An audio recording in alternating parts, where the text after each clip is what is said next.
Hoje nós vamos fazer uma coisa um pouco diferente.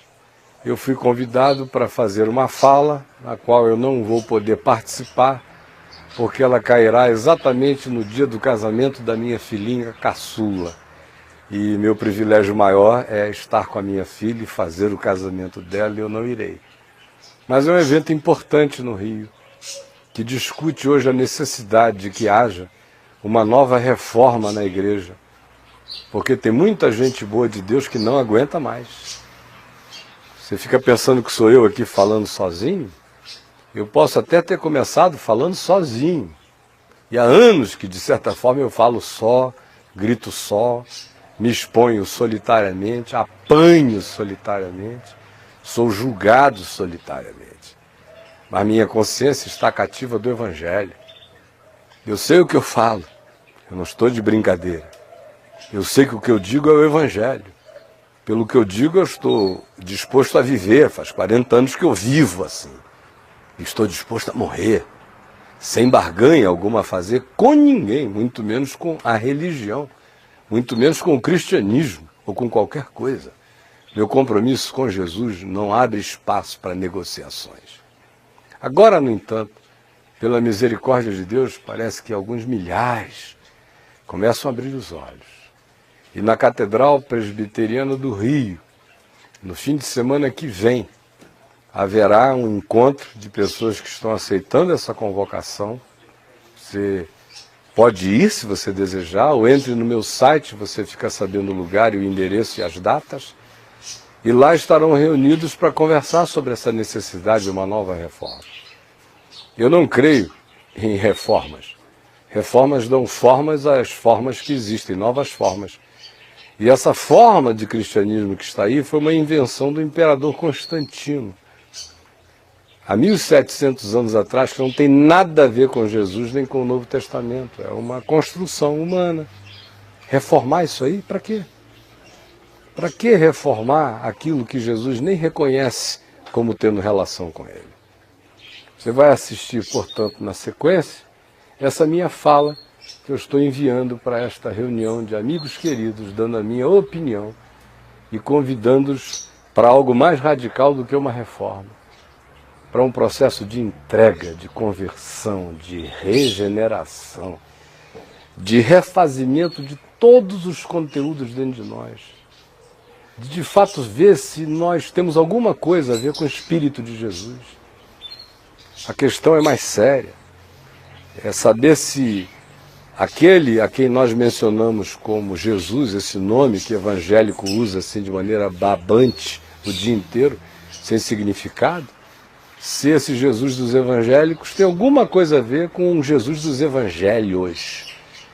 E a gente verifica que não, que são entes diametralmente opostos. O Jesus da igreja não é nem primo do Jesus dos evangelhos, é inimigo do Jesus dos evangelhos, de tão diferente dele que ele é. Terminologia igreja define um cassino hoje em dia. E não um ajuntamento da piedade, do amor, da misericórdia, do carinho, da graça, da bondade. O termo evangélico entre nós contradiz o que o sentido do termo evangélico define. Evangélico, no Novo Testamento, que é uma expressão usada por Paulo escrevendo uma carta aos Filipenses, onde ele manda que lutemos juntos pela fé evangélica. No Novo Testamento, o evangélico é aquilo que carrega a qualidade do evangelho. Portanto, hoje, à nossa volta, quando a gente vê esse termo sendo usado de maneira abusiva, tudo é evangélico, todos são evangélicos, agora só tem evangélico. E você fica vendo quem são os evangélicos? Eles são tudo, menos evangélicos, porque não carregam nenhuma gota, nem um sereno do conteúdo do Evangelho em suas mentes, almas, decisões, sentimentos e compreensões. Portanto, é outro estelionato, nem o termo dá para usar. E aí, durante 19 minutos e meio, você vai ouvir o recado que eu estou mandando para todos os amigos que, porventura, queiram saber o que eu penso a esse respeito. De fato, nós estamos vivendo dias dificílimos na história humana. muito mais difíceis do que aqueles que caracterizaram e marcaram os tempos da Reforma Protestante no século XVI. O que se tinha então, à época, se repete hoje aqui com potencializações, com variedades temáticas e com implicações e desdobramentos que estão para além da nossa capacidade de compreender e de aceitar até algum tempo atrás. Mas hoje, essas coisas se tornaram realidade insofismável à nossa volta. A tal ponto que até o termo igreja já padece de definições, já não se pode mais falar em igreja assumindo que as pessoas saibam o que signifique. Igreja é esse bazar de ofertas perversas e idolátricas que se constitui à nossa volta com todas as matizes. Até os grupos históricos já entraram nas ondas das doenças barganhantes neopentecostais. O que a gente tem à volta não é algo que possa ser enfrentado com uma reforma. Reformar o quê? Dar uma outra forma a essa coisa que está aí? Pode-se dar a reforma que se quiser, não adiantará nada. Nós estamos diante da necessidade de regeneração, de conversão, de esquecer que nós talvez tenhamos sido cristãos e voltarmos ao momento gênesis da nossa consciência e assumirmos uma reconversão profunda à consciência do Evangelho. Do contrário, pode-se emoldurar como se quiser o que nós hoje chamemos igreja, porque ela terá apenas uma outra configuração, mas esses conteúdos que aí estão a tornam irredimível do jeito que ela está. Por isso, não se pede de nós nem 95 teses, nem 50, nem 15, nem 26, nem 12, nem 13. É uma só. A tese é o Evangelho. O resto é comentário. O que é o Evangelho? O Evangelho é a certeza de que Deus estava em Cristo reconciliando consigo mesmo o mundo, não imputando aos homens as suas transgressões. E essa é uma decisão unilateral de Deus. O que é o Evangelho? Senão o fato de que nós o amamos, quem quer que de nós o ame, porque Ele nos amou primeiro. O que é o Evangelho?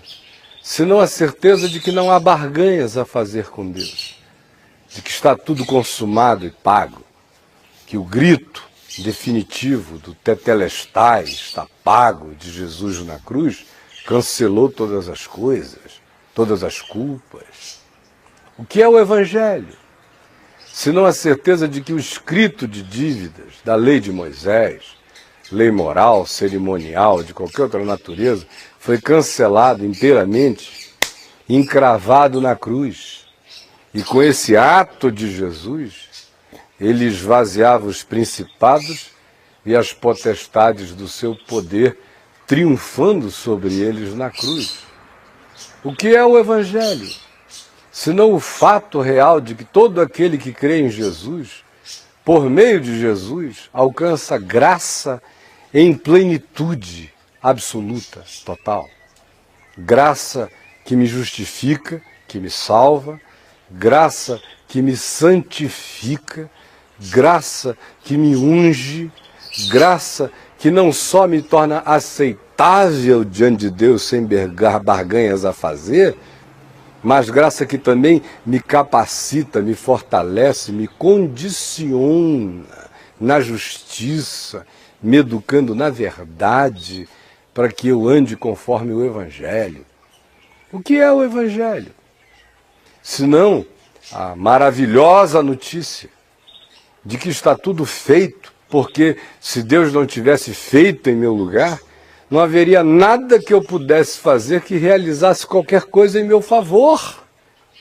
Ora, se o Evangelho simplificadamente é isto, e se a convergência total e absoluta dele é para Jesus, convergência do Evangelho não é nem para a Bíblia, não é nem para a Escritura. A convergência do Evangelho não é nem para a fé. A convergência do Evangelho é para Jesus. Porque fé sem Jesus não produz absolutamente nada. É fé na fé. Porque as Escrituras, ou a Bíblia, sem Jesus, é a mãe de todas as heresias. E a história do cristianismo é a prova disso. Porque as Escrituras lidas sem Jesus são um balaio de gato inconciliável. São a receita para a gadarenização psicológica da mente. É querer que as Escrituras se somem a Jesus e que o pacote seja então a nossa fé. Não é.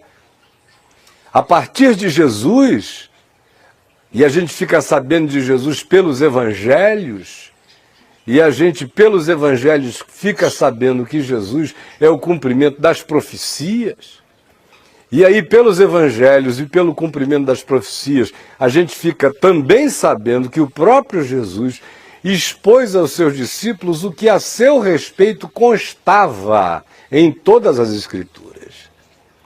E aí vem Paulo, e o escritor de Hebreus, e nos dizem que quem tem Jesus tem toda a revelação de Deus. Que nele habita corporalmente toda a plenitude da divindade, ele é o verbo, ele é a palavra, ele é a totalidade de todas as coisas. Nele, Jesus, estão ocultos todos os tesouros da sabedoria e do conhecimento. Por isto, até a Escritura está relativizada. O escritor de Hebreus nos diz que há quantidades imensas de textos das antigas Escrituras que eram sombra, tipos, arquétipos, simbolizações que caíram em caducidade ou em obsolescência diante da realização e da encarnação da plenitude do verbo de todas as coisas, da palavra eterna que é Jesus. Então nem a Escritura me serve mais para ser o ponto de referência, o meu único ponto de referência é Jesus. A partir de Jesus eu releio a Bíblia inteira. O que couber e ficar conforme o Espírito de Jesus e do Evangelho permanece. O que se antagonizar ou se tornar infantil diante da realização e do cumprimento pleno de tudo já em Jesus é descartado. Jesus é o centro. A Reforma dizia só as Escrituras, só Cristo, só a graça, só a fé. É muito pilar, o pilar é um só, a pedra de esquina é uma só. É de Jesus que toda graça procede, não precisa se afirmar a graça ao lado de Cristo. Sem Cristo não há graça. Graça é favor imerecido, é o Cordeiro que foi imolado antes da fundação do mundo, que é o precipitador e o mantenedor de toda a graça. De modo que eu não posso nem falar Cristo e graça. Sem Cristo não há graça. Não posso dizer só Cristo mais a fé. Sem Cristo não há fé.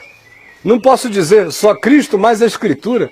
A Escritura, concorrendo com Jesus esquizofrenizamente, é só Jesus. A Escritura tem que ser lida a partir do Verbo encarnado. Quando essa conclusão entra no nosso coração, há uma revelação que simplifica o olhar na vida e também radicaliza até as essências das nossas decisões. Aí não há mais barganhas a fazer. Aí não dá mais para você ficar com conluios com o cristianismo. O cristianismo nos ofereceu praticamente 1.700 anos de bruxaria desde o imperador Constantino e não parou com a reforma protestante.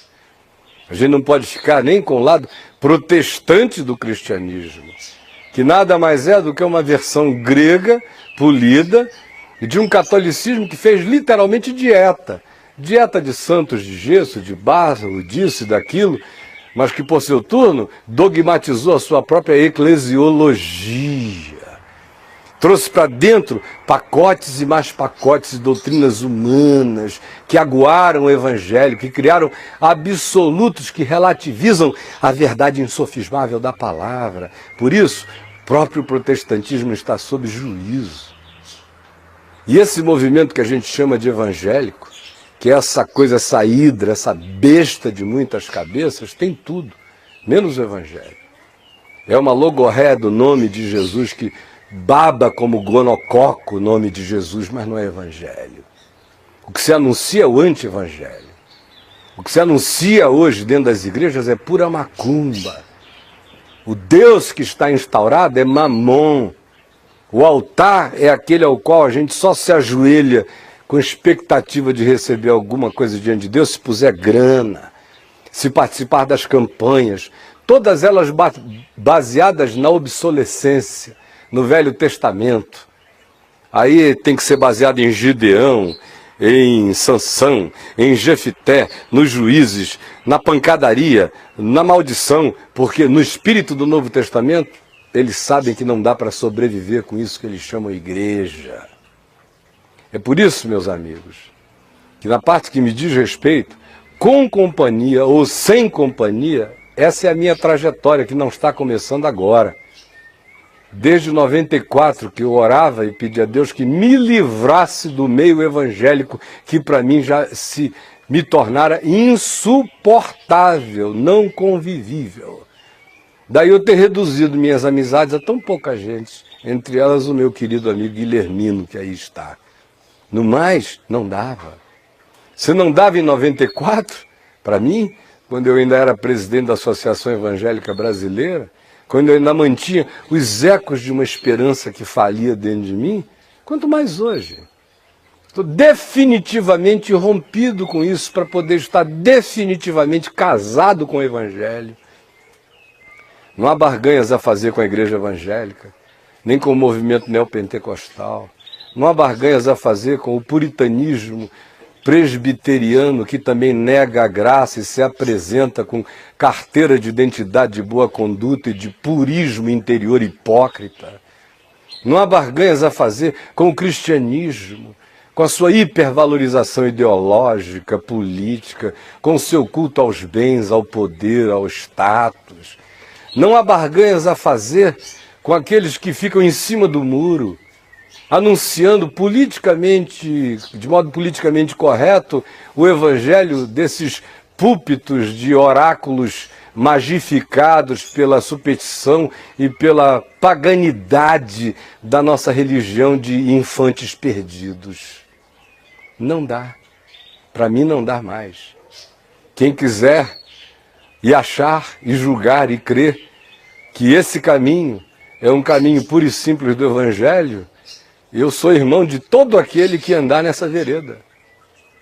Agora, não me associo, não participo, não admito conluios, não creio que seja evangelho o que se diz com o nome de evangelho, não creio que se esteja pregando a Jesus quando se fala o nome de Jesus. Não me deixo confundir por nenhuma dessas coisas, porque se o conteúdo não for exclusivamente o do evangelho, podem banhar o Cristo de purpurina. A esse Cristo eu direi, arreda-te em nome de Jesus. A autorização me é dada por Jesus, me é reforçada pelos apóstolos e especificamente recomendada por Paulo, que diz que se vier qualquer outro evangelho, vestido de qualquer coisa, mesmo que chegue impregnado de terminologias por nós conhecidas, mas se negar o fundamento e a essência da graça de Deus, de que está tudo feito, pago, realizado e consumado por Jesus, não é evangelho. E Paulo disse que mesmo que viesse um anjo de luz anunciando isso, ou mesmo que os anunciadores se travestissem de ministros de justiça, ele vai mais além, diz, mesmo que eu próprio, Paulo, chegue aqui pregando outro evangelho que não seja esse, me repreendam, me chamem de anátema. Pois é sob a recomendação de Paulo que eu estou dizendo em nome de Jesus que o que se instituiu à nossa volta é anátema, é abominação. E quem quiser continuar andando em conluio com isso, saiba, está caminhando de mãos dadas com a pior feitiçaria já inventada na terra, que é essa praticada blasfemamente em nome de Jesus, é essa que provoca esse grande estelionato no Evangelho, é essa que tornou o termo igreja algo que define um agrupamento de assaltados pelos assaltantes mais sofisticados, venais e calhordas que já surgiram na história humana. Quem quiser continuar com esse conluio, achando que basta cultuar a Bíblia, carregar o livro, dizer que você é um homem da palavra porque carrega esse livrão, que nada mais é do que um best-seller que endinheira organizações que vivem da venda do produto, sem preocupação com a absorção do conteúdo. Se você quiser continuar andando nesse caminho, ande, se enterre com a Bíblia e vá para o inferno com a Bíblia, sem Jesus no coração. Está me achando radical? Meu irmão, o adágio popular diz que uma andorinha só não faz verão, mas quando o verão chega, até as andorinhas acovardadas têm que voar porque fica quente demais. A minha esperança, que vim até aqui fazendo um voo meio solitário com alguns amigos e alguns irmãos queridos, é que o calor do verão se torne insuportável. Aí quem sabe as andorinhas acovardadas batam asas e descubram que ou a gente se une para virar essa estação, ou o verão eterno vai nos queimar até que se torne completamente insuportável. Mas é você que define se o seu caminho é o do clube ou se é o caminho do caminho. Se a sua jornada é daqueles que se tornam seguidores contemplativos de Jesus ou se você se tornará um discípulo engajado.